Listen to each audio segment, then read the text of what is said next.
Now you're ready for the body paragraphs of your personal narrative. Here's the I can statement this time. I can develop the events of the story using well-chosen details. You're going to need two of your past worksheets for this time, and it's the outline worksheet and your character development worksheet. You're going to be focusing on the middle parts of your outline here, and you want to make sure you cover a few of these as you're writing.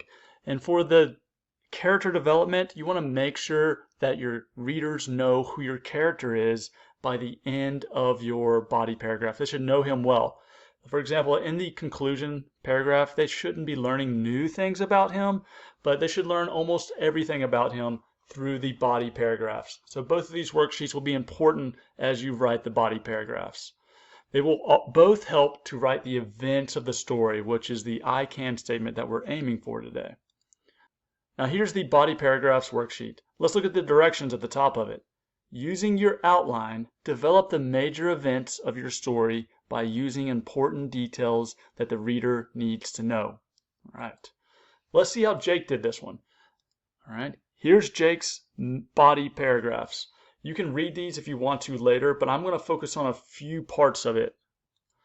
All right. As Jake's finished it, he's going to go to the bottom here, and it says, reread your body paragraphs to check for the following. I did not skip any events that help with the understanding of the story. I used well-chosen details that develop the main events. So you can't really ask a friend about this one because only you know the story. So you could instead, what Jake's going to do is ask Ghost Jake, because Ghost Jake also knows the story.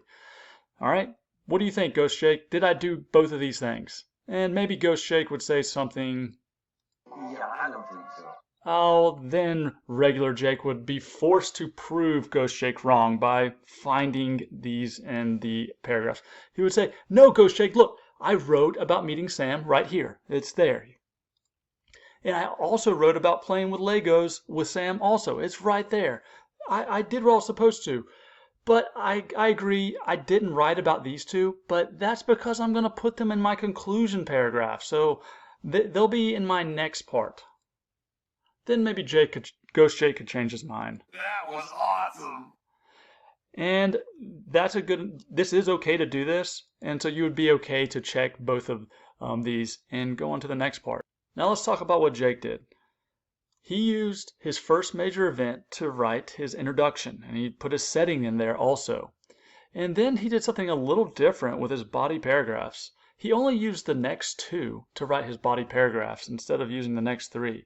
And what he did is okay. You could do this too, but he can't skip those last two major events because they're major events.